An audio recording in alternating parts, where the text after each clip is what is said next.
Buenas tardes, bienvenidos a esta presentación del libro Los historiadores, una comunidad del saber, México 1903-1955, de el doctor Jesús Iván Moramuro, publicado por el Colegio de Michoacán y el Colegio de la Frontera Norte. Es un honor para nosotros que nos puedan acompañar en esta tarde. Hoy, pues comentaremos esta obra por parte de varios historiadores que nos acompañan y sin más preámbulo presentaré a nuestro primer presentador, que es el doctor Pablo Mijangos y González. Él es profesor investigador en la División de Historia del Centro de Investigación y Docencia Económicas, CIDE. Es doctor en Historia por la Universidad de Texas en Austin, y entre sus obras destacamos la Constitución de 1917 y las relaciones Iglesia-Estado en México, y Por una Iglesia Libre en un Mundo Liberal. Doctor Mijangos, muchísimas gracias por haber aceptado esta invitación. Siempre es un gusto para nosotros en el CISAP que nos pueda acompañar. Cuando guste comenzar, adelante. Hola, pues muy buenas tardes. Bueno, primero que nada, agradecer la invitación, la presentación, especialmente al autor, eh, el doctor Iván Mora Muro, ¿no? A quien tengo el gusto de conocer ya desde hace algún tiempo, que lo conocía más por otros trabajos relacionados con la historia de la filosofía, la historia de la tradición clásica en México, ¿no? Y a mí me dio muchísimo gusto cuando salió este libro, pues que está, digamos, basado en su tesis doctoral en el Colegio de Michoacán. Bueno, para mí, ¿cuál es la idea de una presentación de libro? Pues una presentación de libro creo que sobre todo una invitación a leer, a leer esta obra, es tratar de sacar en claro, pues, de qué va el libro, pero sobre todo eh, dar razones para leerlo, ¿no? Y digo, no, creo que no sería justo con el autor o con la audiencia, digamos, hacer un resumen del libro ni nada por el... Creo que esta obra a mí me dio mucho gusto cuando salió porque digo, yo soy historiador, ¿no? Y por ese, digamos, gusto personal, siempre me había gustado leer, ya sea biografías o estudios sobre la historia de mi disciplina, ¿no? Y un poco la idea que yo tenía era, por un lado, una especie de prehistoria larga, déjenme decirlo de esta manera, ¿no? Que va como de autores, historiadores, ¿no? Clásicos o cronistas medievales o de la Edad Moderna, etcétera, llegando pues a estos grandes escritores del siglo XIX, no sé, por ejemplo, el caso mexicano, gente como Lucas Alamán, ¿no? Como Fernando Ramírez, este tipo de personajes, Vicente Riva Palacio, y de repente en algún punto del tiempo y el espacio nace una disciplina centrada alrededor de instituciones, eh, bajo criterios profesionales, etcétera. Es un punto que va alrededor de los años 1940, 1950.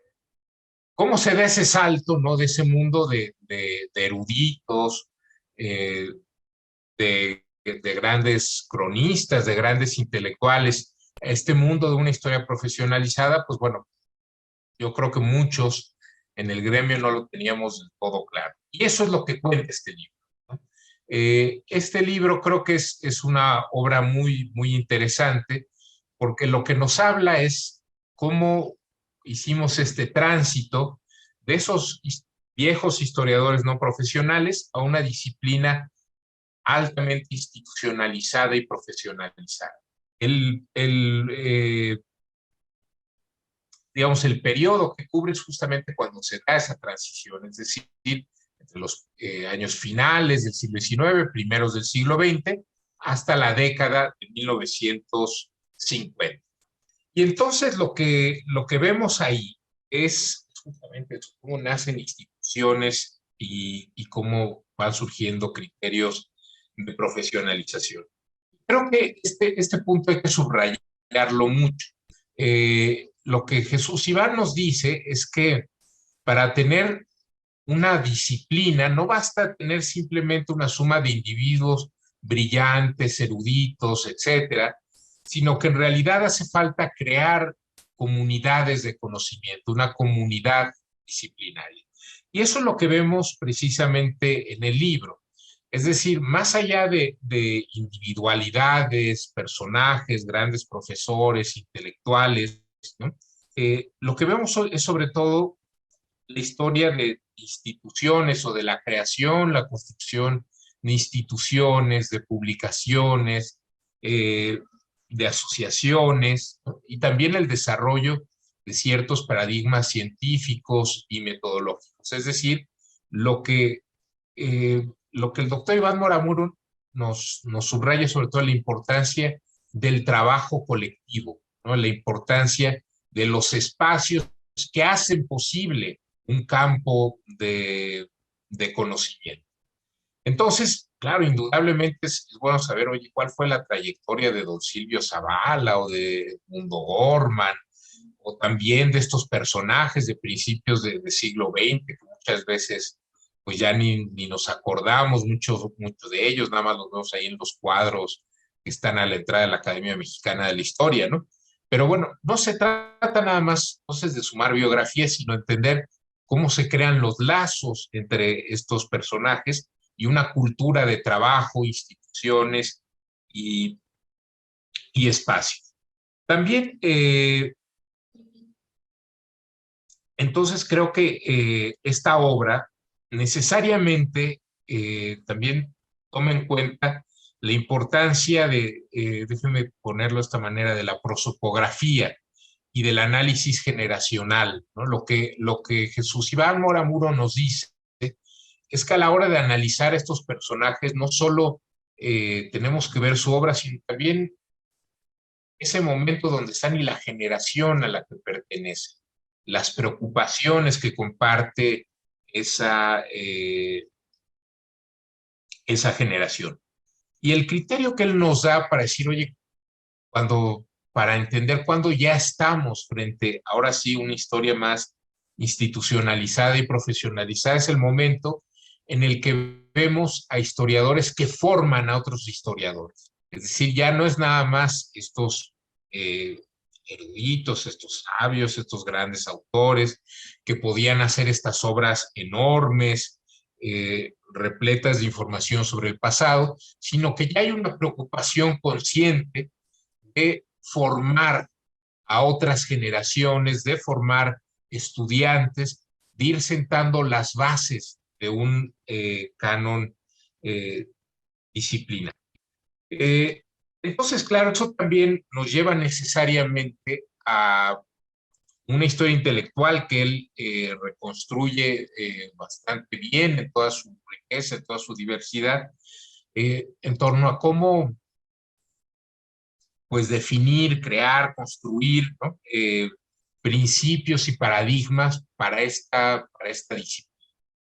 Y aquí es bien interesante la historia que nos narra el profesor Moramuro, porque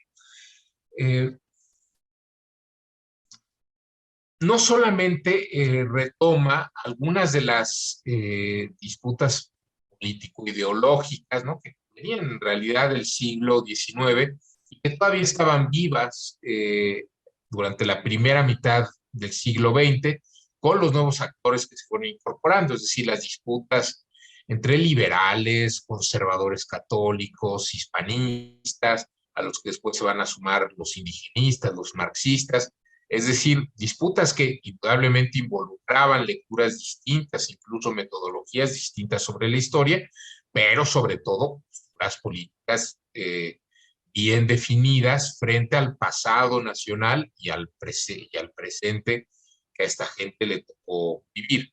Pero también más allá de eso, nos muestra cómo puede haber espacios de encuentro, pero también de disputa torno a discusiones con las que todavía estamos conviviendo hoy, ¿no? Digo, yo estaba haciendo, conforme iba leyendo, iba haciendo una lista, ¿no? De los temas que aparecen recurrentemente en la historia, en esta historia de la institucionalización y profesionalización de la disciplina. Claro, aquí entran discusiones sobre, oye, ¿queremos que la historia sea ciencia o es un arte, ¿no? Y si es ciencia, ¿hasta dónde llegan sus certidumbres, sus certezas? ¿Qué tan imparcial puede y debe ser el historiador, ¿no? ¿En qué consiste la objetividad de la historia? ¿Es posible siquiera pensar en la objetividad de la historia? Oye, hay leyes en la historia. El pasado humano se rige por ciertos factores que de alguna manera determinan la conducta de individuos y colectividades, o en realidad es un lienzo donde lo que predomina es la voluntad, el libre albedrío o la incertidumbre, etcétera. ¿Cuáles son los métodos para conocer el pasado? Don Silvio Zavala nos dice, por ejemplo, Jesús hablaba de métodos modernos y rigurosos. Bueno, ¿cuáles son esos exactamente? ¿Cuáles son sus limitaciones? Eh, También el tema que en el caso mexicano es muy fuerte, el tema del nacionalismo. Y la historia es historia de la nación, es historia a secas. ¿Cuál debe ser el objetivo ético, político de la historia? ¿Construir patria o simplemente conocer el pasado? ¿No? ¿Dónde termina la historia y dónde empieza la ciencia política, por ejemplo? ¿No? Volviendo, digamos, a este autor que aparece todo al final del libro, don Silvio Zavala.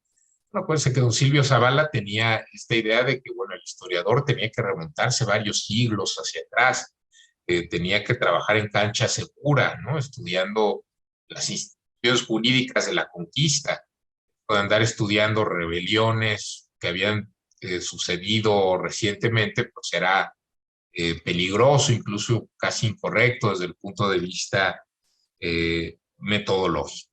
Entonces, bueno, en el libro podemos ver no solo el proceso de construcción de estas instituciones, sino también estos debates, cómo se van desarrollando, cómo se van reformulando, de qué manera los distintos actores van tomando postura alrededor de ellos, y eso, paradójicamente, contribuye a crear, ¿no? Este campo disciplinario, esta identidad disciplinaria. Oye, sí, nosotros tenemos muchas dudas sobre la objetividad, la imparcialidad, las leyes de la historia, los métodos, etcétera, pero fíjense que somos el grupo de gente que habla de esto, ¿no?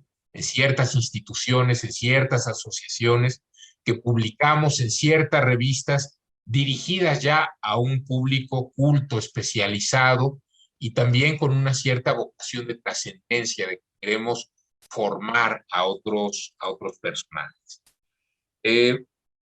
Otra cosa que también aparece en la obra y que creo que es muy interesante es el papel del Estado, el papel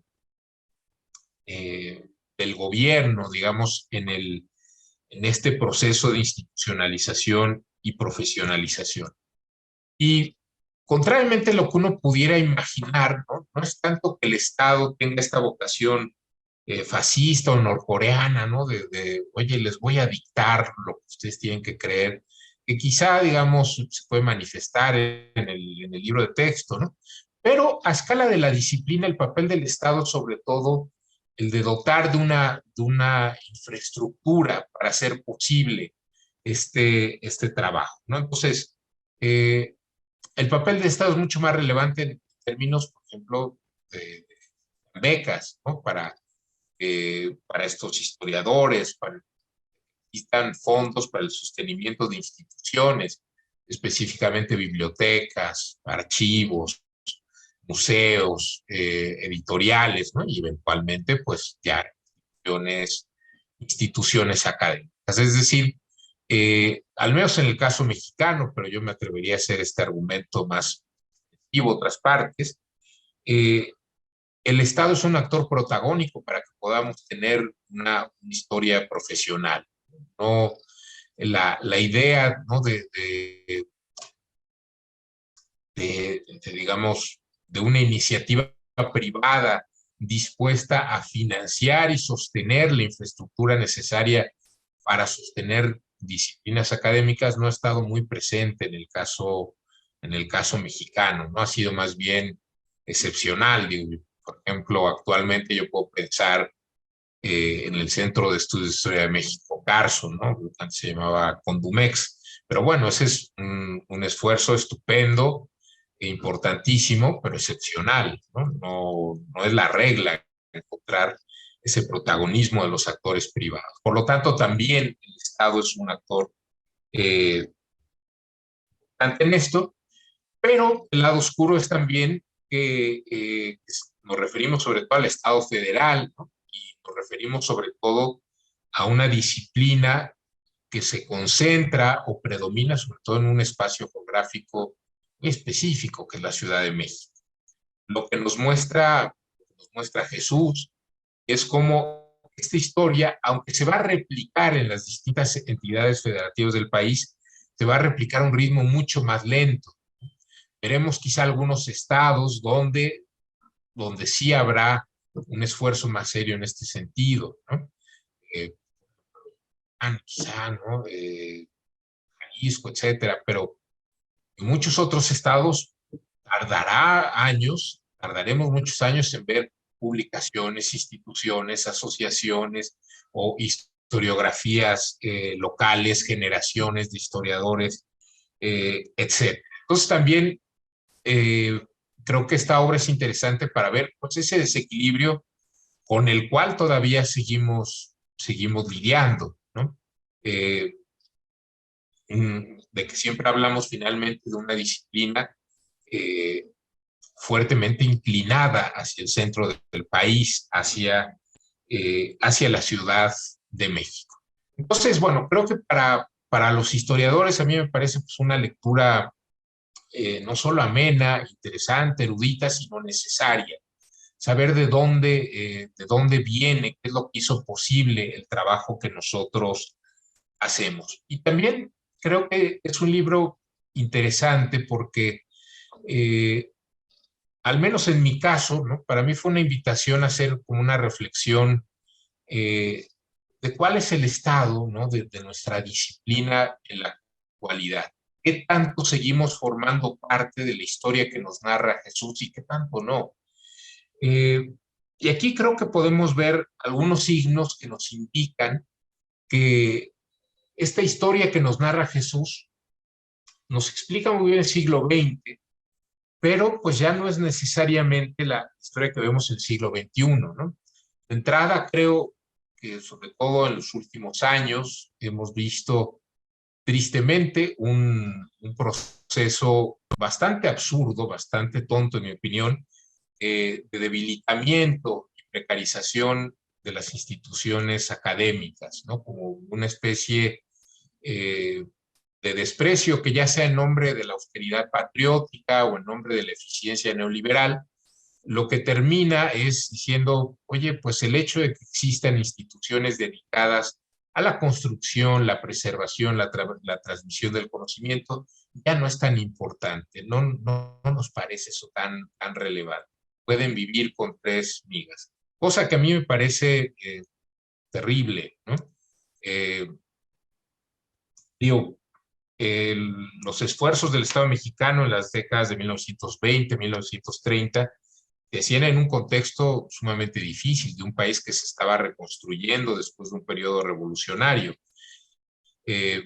Hoy día, ¿no?, lo que vemos es por cuestiones, pues, en mi opinión, bastante pobres, estamos viendo, pues, el desmantelamiento de algunas instituciones públicas que han sido muy importantes para la disciplina. Digo, yo los invito a leer, por ejemplo, los textos que ha escrito Berenice Bravo sobre la situación actual de la Escuela Nacional de Antropología e Historia, ¿no?, que tiene un papel enorme en la formación de especialistas encargados, pues, de la protección, del cuidado de nuestro patrimonio histórico y arqueológico. ¿no? Pues bueno, primero creo que estamos como en una especie de momento bajo en ese proceso de cuidado y de protección de instituciones.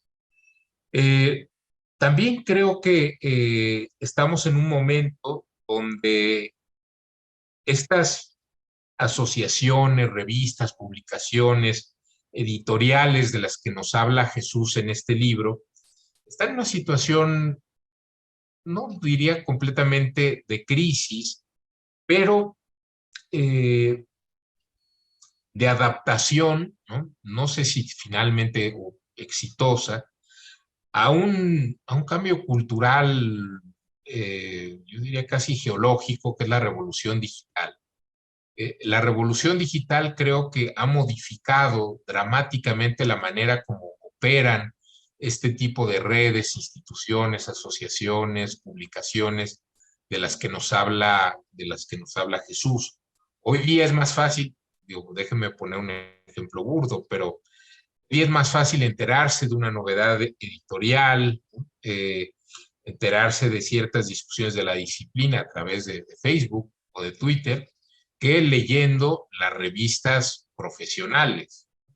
Y ya digo, siguen existiendo revistas, ¿no?, de gran raigambre, como Historia Mexicana, Historia Moderna y Contemporánea, Relaciones, History, etcétera, pero parecería que el foco de la atención se ha desplazado a otros medios, a otro tipo de plataformas con las cuales pues todavía la disciplina no sabe bien a bien qué hacer, ¿no? Cómo utilizarlas, etcétera. Entonces creo que sí es necesaria también, o a mí me parece necesaria una reflexión de, oye, tenemos una disciplina construida bajo los medios, las preocupaciones que nos cuenta Jesús en este libro. ¿Qué pasa cuando esos medios han cambiado, ¿no?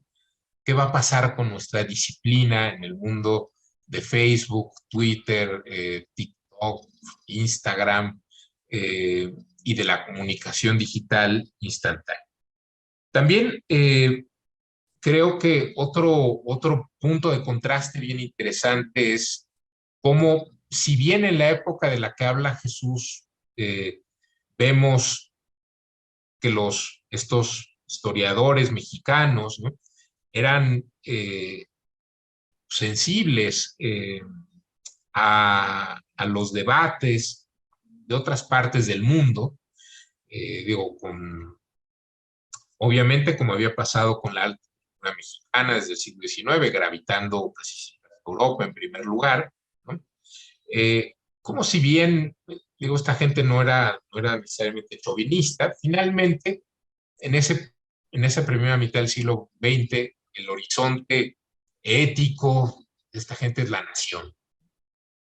Oye, ya estamos hoy día en un momento de globalización cultural, ¿no?, donde creo que hay una tensión mucho más marcada, más visible, entre una historia pues, concebida como una labor para hacer patria, cosa que creo que muy pocos historiadores profesionales lo dicen así abiertamente, oye, en mi trabajo es contribuir a ser patria, no. Y la historia como una disciplina que obedece a cánones y discusiones que trascienden ya la nación, ¿no?, como una disciplina de alcance internacional. O sea, yo creo una segunda parte de este libro, algo que nos tiene que contar es cómo estos cánones, preocupaciones, temas, etcétera, eventualmente se van a internacionalizar. Y ya difícilmente hoy día podríamos decir que, oye, los cánones de la disciplina del historiador se definen solo dentro de las fronteras nacionales. Creo que no, definitivamente no. Como tampoco en la primera mitad del siglo XX, pero bueno, creo que es mucho más evidente ahora. Otra cosa que también es bien interesante, el contraste en que si bien vemos una cierta continuidad, ¿no?, de algunos debates, como los que mencionaba antes, sobre la objetividad, los métodos, etcétera, creo que actualmente todavía estamos lidiando con los efectos, digamos, más bien con la crisis de los fundamentos filosóficos, ¿no? de la disciplina y el posmodernismo, sobre todo a partir de los años 90, cuando se ha cuestionado de manera bastante más radical la posibilidad siquiera, ¿no? del conocimiento histórico, la posibilidad, la validez del conocimiento histórico. Lo cual muchas veces en sus versiones más vulgares y más pedestres, pero desafortunadamente más comunes, ¿no? Es esta idea de que, bueno, todo conocimiento vale, ¿no? De que en realidad, pues, los historiadores no pueden pretender tener una especie de visión más compleja, más rica sobre el pasado. Cualquier cosa va, ¿no? Creo que eso también, pues, es una señal, digamos, peligrosa, ¿no? Hasta dónde cabe estirar la liga, ¿no? Cabe ampliar la diversidad de visiones, de metodologías, y cuando ya estamos frente a la charlatanería abierta o al uso político abierto del pasado, la manipulación política, mediática, mercantil del pasado, ¿no? La mentira pura y dura, ¿no? Creo que todavía tenemos esta discusión pendiente, ¿no? De dónde trazamos la línea, ¿no? Discusión que, por ejemplo, en las últimas décadas ha sido muy vecina a otra cosa que platicábamos en algún otro encuentro con CISAP, ¿no? Sobre la diferencia entre historia y memoria, ¿no? Eh, eh, que creo que no era necesariamente una discusión que estuviera en el horizonte en la época de la que nos habla. Entonces, bueno, yo me he extendido bastante, también aprovechando que nuestro otro presentador, pues parece que no ha logrado conectarse, porque no está en México. Pero bueno, insisto, creo que es un libro que vale la pena leer. Los invito a que lo conozcan, y especialmente a aquellos que les interese la historia o que sean historiadores. Creo que siempre bueno saber de dónde venimos, ¿no? Qué es lo que hizo posible el trabajo y el conocimiento al que nos dedicamos todos los días. Entonces, pues bueno, simplemente pues los invito a leer la obra y felicito y agradezco a Jesús por la oportunidad de presentarlo y de leerlo. Gracias. Muchísimas gracias, doctor Pablo Mijangos. Como bien lo comentaba, el profesor Adrián Tolentino no se podrá conectar, él está fuera del país y ha tenido problemas de conexión, entonces nos manda sus disculpas, está en Cuba y es complicado acceder a internet estable en la isla, y esto de las VPNs y esto pues complica a veces la conexión a Zoom. Entonces, pues le damos la palabra al doctor Iván Mora, al autor de esta obra. Pues yo creo, Jesús, no sé cómo lo veas. Primero, pues también para que pues tú nos comentes cuál fue tu idea al escribir este libro, y tú como historiador, ¿dónde la ubicas? Y también pues para que entres en diálogo con el doctor Mijangos. Muy bien, muchas gracias, José Miguel, bueno, por la gestión y toda la organización del evento. Y me escucho todavía un poco raro el sonido o ya mejoró. Sí, conservando el micrófono ahí te escuchas mejor. Muy bien, perfecto. Sí, ya es la cuestión de la lejanía que está en el micrófono. Pues, muchas gracias, Pablo, por tus comentarios, tu interés también a comentar esta obra. Me da mucho gusto estar acá con nosotros. Y bueno, das unas líneas muy interesantes, ¿no? Que uno se queda con ganas de seguir escribiendo, ¿no? Todo el caso que se venga una apertura después del 55 a hacer una obra que, bueno, me llevaría obviamente un buen tiempo porque se multiplica la polémica, ¿no?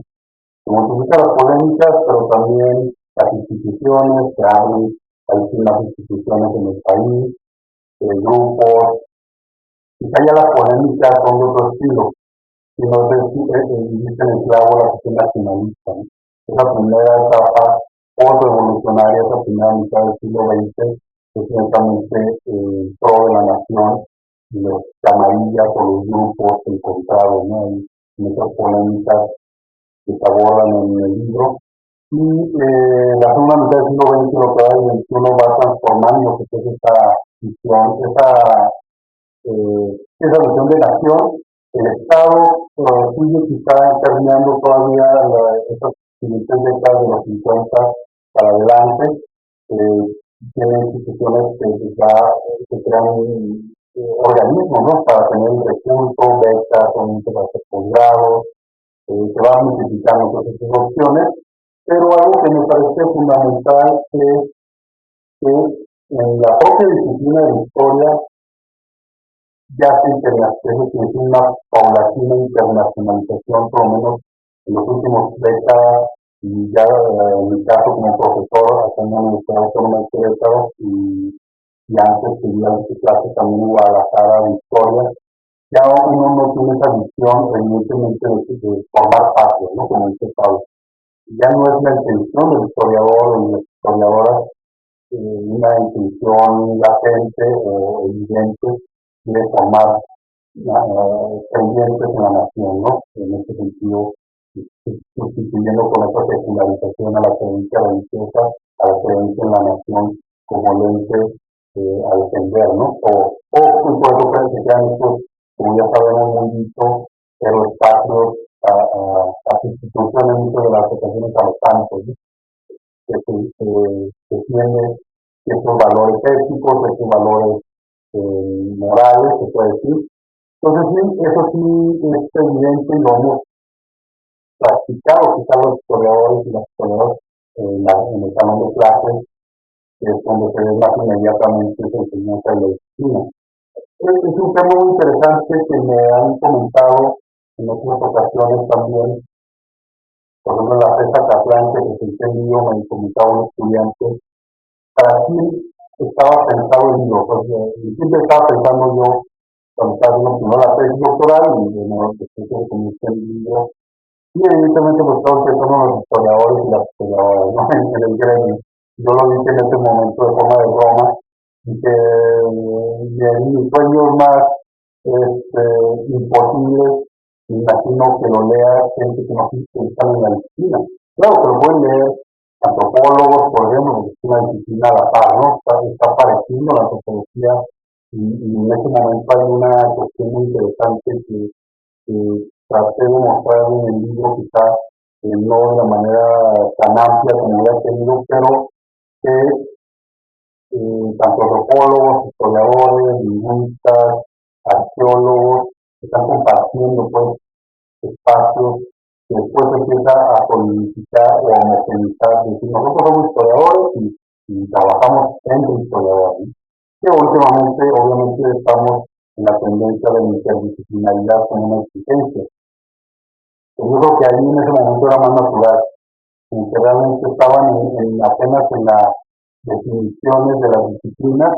Entonces, creaban una revista como Revista Mexicana de Estudios Históricos, Alfonso Caso y Manuel Cisel, y poniéndola como históricos, pero como muestro ahí un texto que duró muy poco la revista, que ya duró más y tenía unas colaboraciones de este tipo.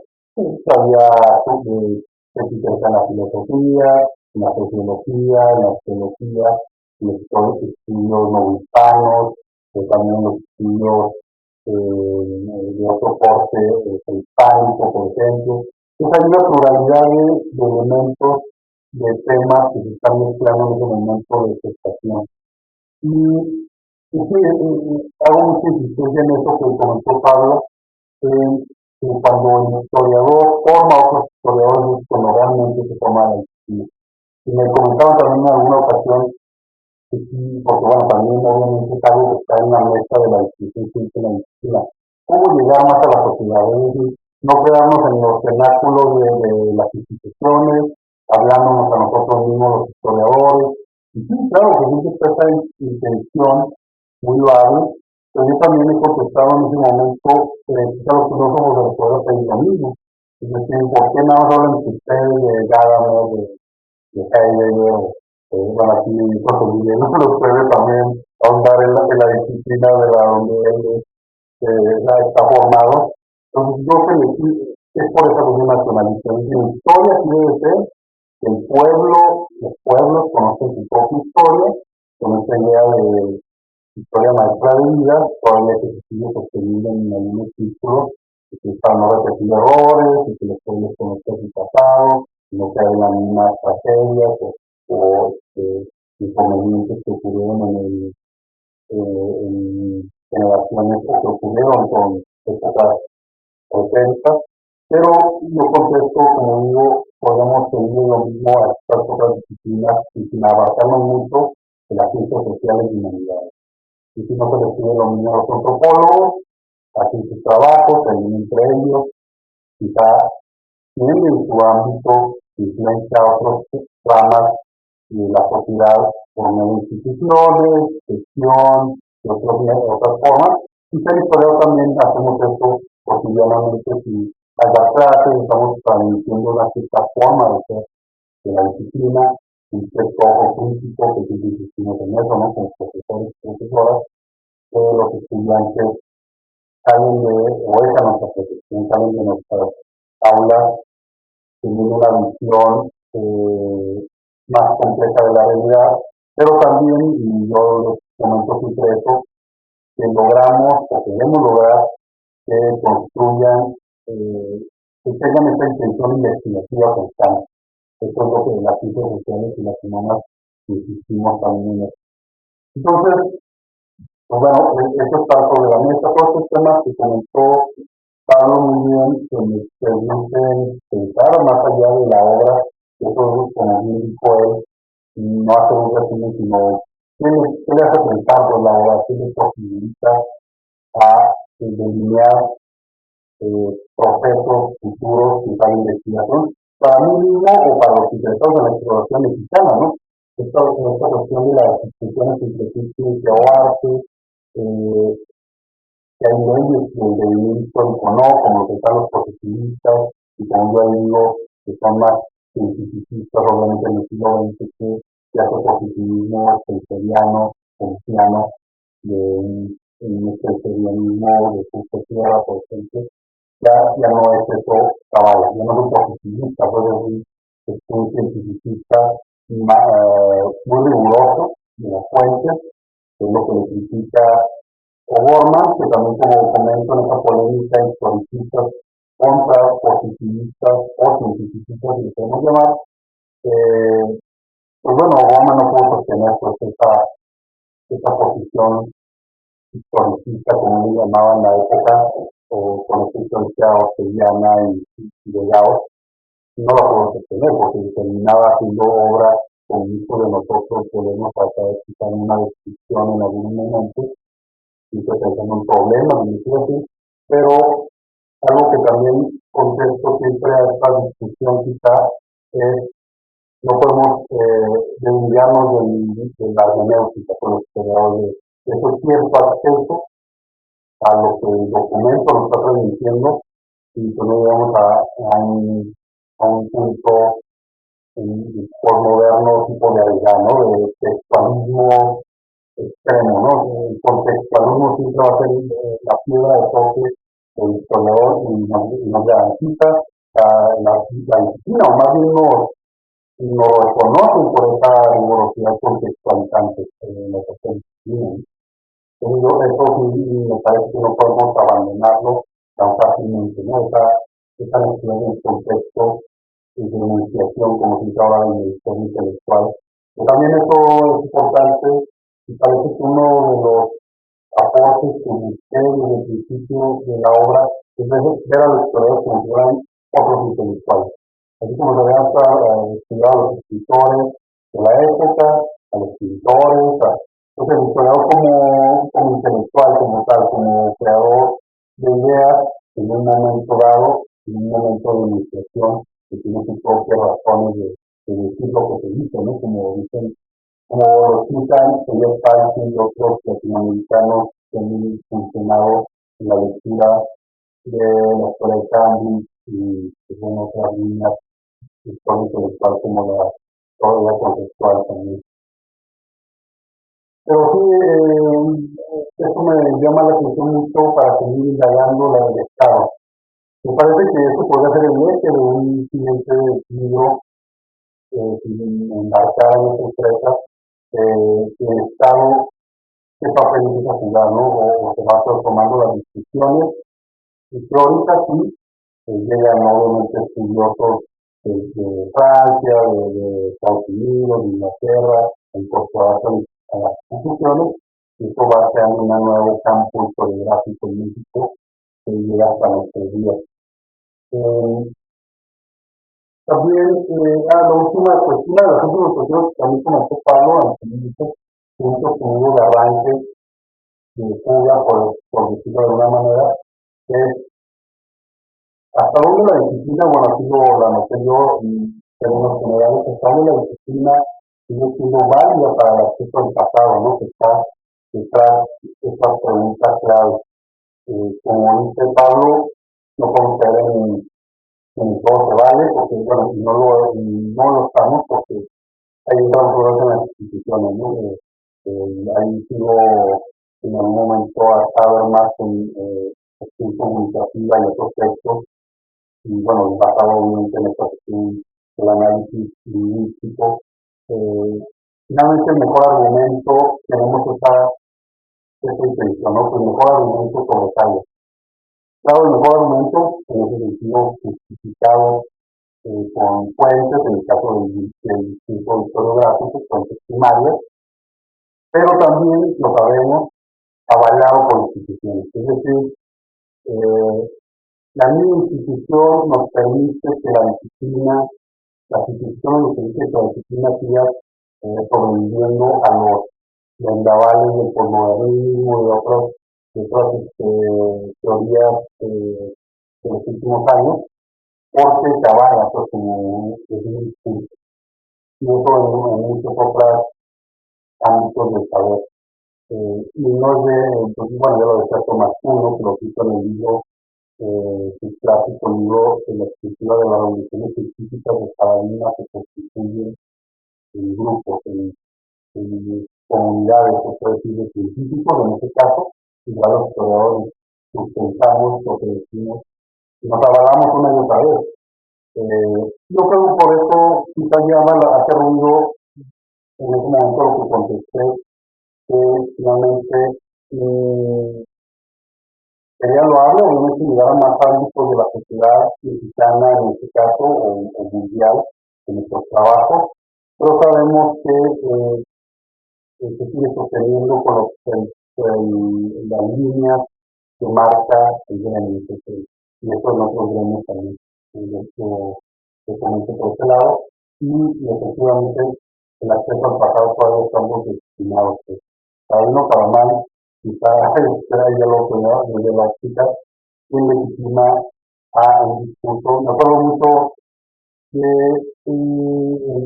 muy multiplicado para el mal también los libros de Martín Moreno, las novelas que son multidesvías.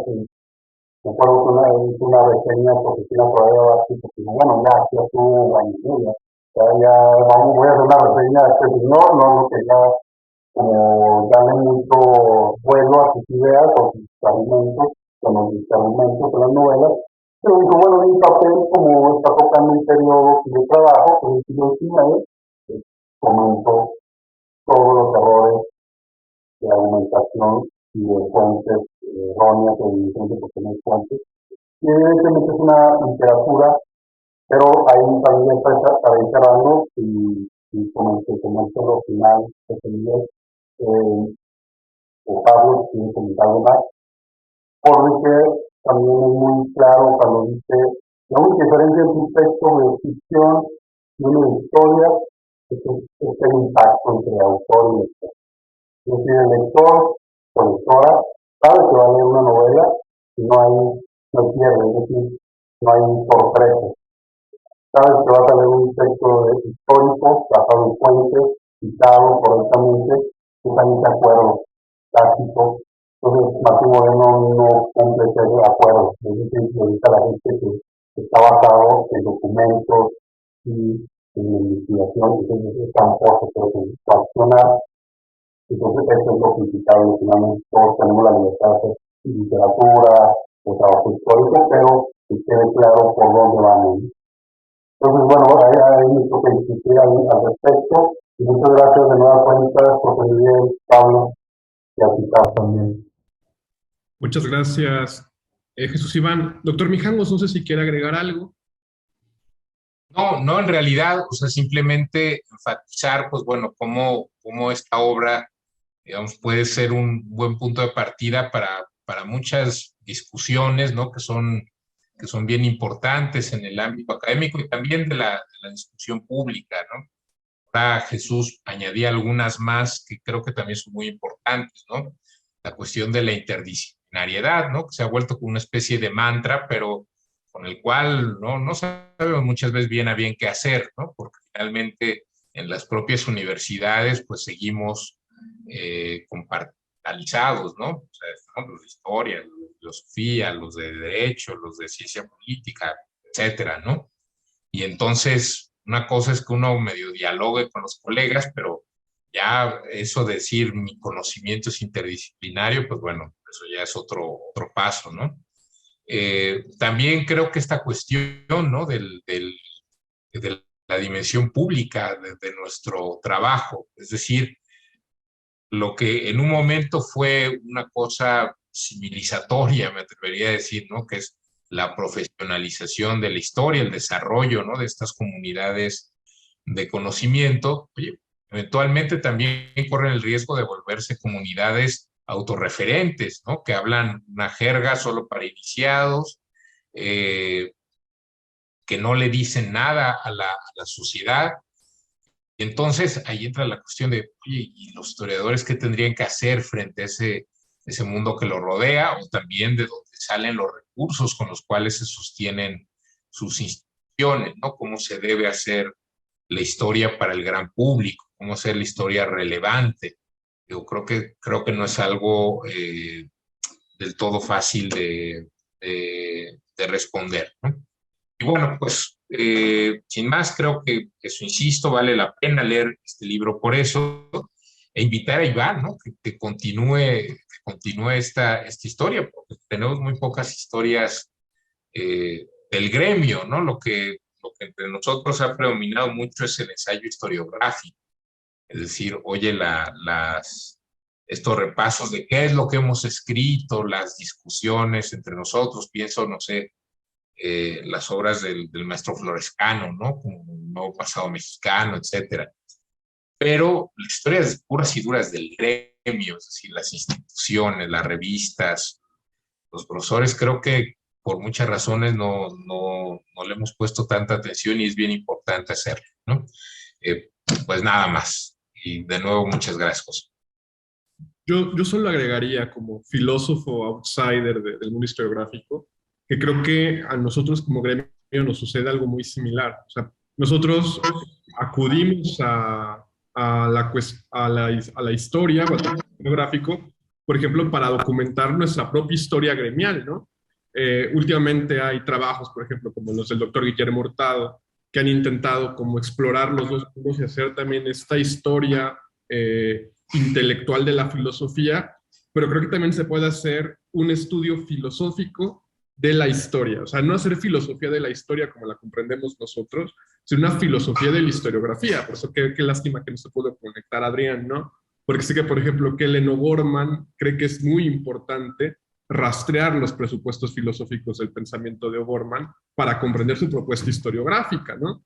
Entonces yo creo que también es muy importante poder establecer estos diálogos y estos puentes donde se pueda hacer esta, digamos, interdisciplina, al menos con la filosofía y la historia, para comprender también la historia intelectual de México. O sea, a mí me gustó lo que comentaba Jesús, ¿no? De cómo también cuando empezamos a ver al historiador como un intelectual o al filósofo como un intelectual y lo desconectamos un poco de su gremio, podemos ver también pues, toda la influencia que hay detrás y una historia personal también, así como diría una intrahistoria que hay detrás de las intenciones académicas de cada uno. Y esto es un trabajo que está muy abandonado, ¿no? y también considerando lo que comentaba Jesús Iván, y que con el doctor Mijangos la vez pasada ya hicimos este experimento en el tema cuando vimos lo de historia y memoria.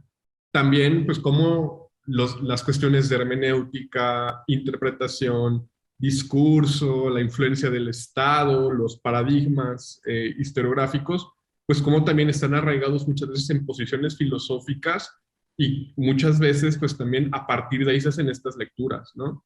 Entonces, yo creo que eso es algo importantísimo en las facultades de historia, así como a nosotros nos falta estudiar historia de nuestro propio gremio y tener mayor rigor para poder hacer historia de las ideas, pues también creo que en las facultades de historia falta esta conciencia del historiador como intelectual, ¿no? O sea, yo creo que se tiene que trascender esa idea de que el historiador es una especie como de compilador de hojas y de fuentes que todas las derrama en una hoja, ¿no? Y que pierde su papel como intérprete también de su momento histórico, que creo que es algo que hoy tenemos muy, muy en deuda. El otro día bromeaba con Jesús Iván, que me daban mucha gracia estas tesis que luego me encontraba en la facultad, de las historias de las baldosas del Centro Histórico de Querétaro, 1930-1975, ¿no?